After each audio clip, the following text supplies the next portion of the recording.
Press gets? Yeah, sure, you can. How we doing? So, your thoughts today on this process? One more step. Yeah, look, I think it's another positive step. We had a lot of conversations about the future of these maps. We made some I thought, positive amendments to all three maps. They'll go before the floor next week, and we feel like we're going in the right direction, one step closer to the end. Why did you decide to offer an amendment that you didn't actually agree with, the League of Women Voters maps? Well, frankly, they sent me a letter asking me to consider it, and I thought that was an appropriate request. Frankly, it would have been much more helpful had they sent those suggestions to us a few months ago. But I thought it was an opportunity for the committee to see the map. Every time someone has submitted a map to us, we have allowed the committee to view it. And so I wasn't going to break off from that up until in the last week and in our last hearing. So I thought it was important that we gave the members an opportunity to view the map. The League of Women Voters, as you know, has been very involved in this process from the very beginning. And so to have them offer up a map and not give them an opportunity to explain it, I thought would be shortchanging that organization. Have you got any agreement on the Senate side? As far as the congressional map, is this some kind of compromise that they can accept? Well, we feel confident that the map that we have, the congressional map, is a compromised product. We feel like, at the end of the day, what both chambers have talked about is trying to create the most legally compliant map as possible. We feel like we've done that, and I feel very confident that the Senate will take up our congressional map and pass it. Have you gotten any assurances from Senator Gates? We've talked about it, and I think he's looked at our map. I think he views it favorably. I've got no reason to believe that they wouldn't pass it. A little off topic, but the U.S. Senate today is here in Florida looking at our election law that was passed last year. Tell us, why you stand by that law. Well, I think we're here to talk about redistricting today. I'm not really familiar with what the U.S. Senate has done, and would love to set aside some time to talk about that, maybe when we're not talking about redistricting. I wanted to ask you, do you look at what the League of Women Voters said in their letter as kind of their blueprint for their legal case? I don't know what it was. I think it was a blueprint for a political case and potentially a blueprint for a legal case. It was just disappointing.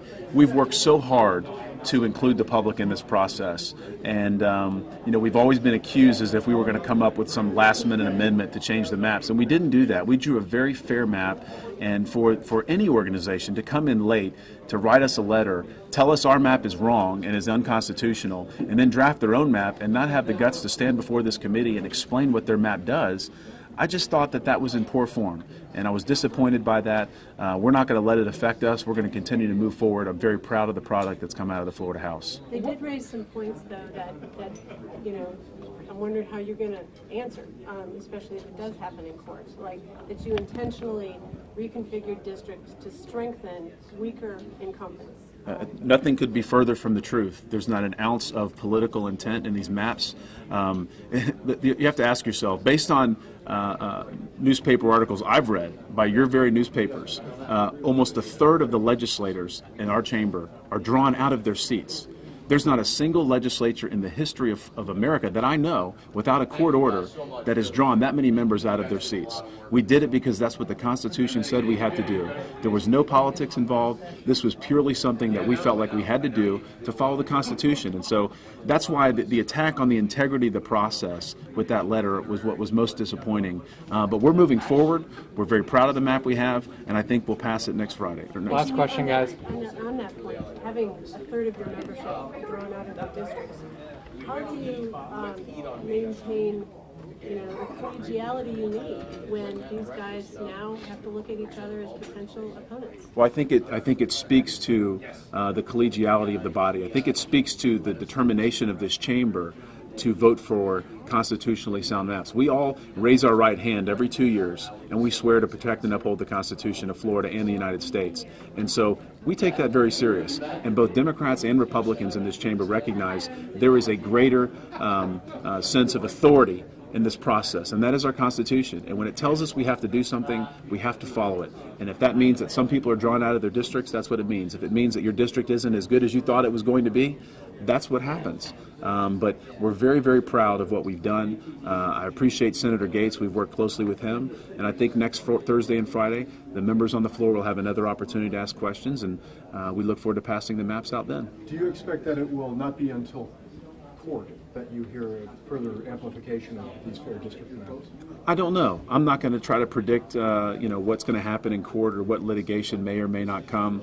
My job has just been to do the best job I can, to try to make this fair, to try to make it open, and try to make it legal.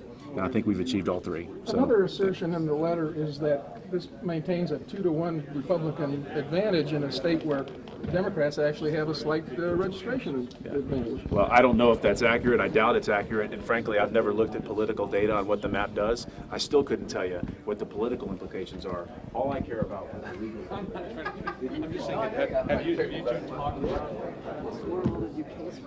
I mean, there's more cases it's very rare that you have something that appears to ever have something, an unknown, occur. When there's only been one bill in the first nearly month of session, and when you include committee weeks, even more so. We've only had one bill actually die and be voted down in a committee. It doesn't happen. The game is known what the outcome's going to be before we walk in anywhere. I knew what the votes were going to be. I spoke to a different reporter earlier and told him exactly what was going to happen, and I wasn't given a script by anyone. Okay, this is not a simple one, but were you satisfied with the answers you got as distinguishing between packing districts and diminishing abilities? Yes. I mean, always I think you could get a little more detail on these things, but you know, at the end of the day, a lot of these questions, to be completely frank, are going to be answered in depositions. I won't be of any part of it, but there's going to be people suing left and right, and you know, these questions are going to come out more and more with a whole lot more detail. But you can tell I've been in the process long enough to know when you have somebody that's going to give you a direct answer and when you're not. And you know, there's a time to beat up on folks and there's a time not to. And right now, it was our stance that we were going to vote no and move forward. There wasn't much debate during the committee meeting. Can you articulate why the Democrats voted, you know, in lockstep against this? Yeah, well, that's what we were just speaking about, and really what I was saying was that there's two things that make Tallahassee go round. One is money, and the other is partisanship.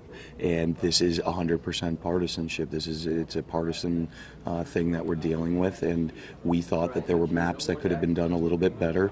We felt like there were some things that could have been better within them, and we just didn't see them present. So that's why you saw the no votes. Do you think these maps give an unfair advantage to the Republican side? I think at the end of the day, Floridians are pretty much 50-50 when it comes to their voter registration.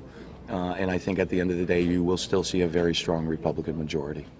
How would you characterize the whole process, how it's been?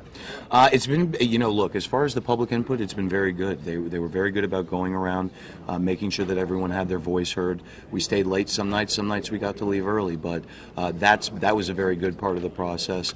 You know, but a lot of this stuff is done. None of us were present when these maps were physically put onto a computer. So there's a lot of unknowns that are out there and how exactly these maps were drawn. We know what the final outcome is, but we don't know how they came to be. And that's why a lot of my questions today focused more on technicalities and processes behind the scenes, because a lot of it is completely unknown. Yes, these maps are present, we got to review them and vote on them, but we weren't actually there while they were being drawn. So, you know, that's one of the things that I think we need to look a little bit more into, and that's when my questions ran along those lines. Is y'all's best point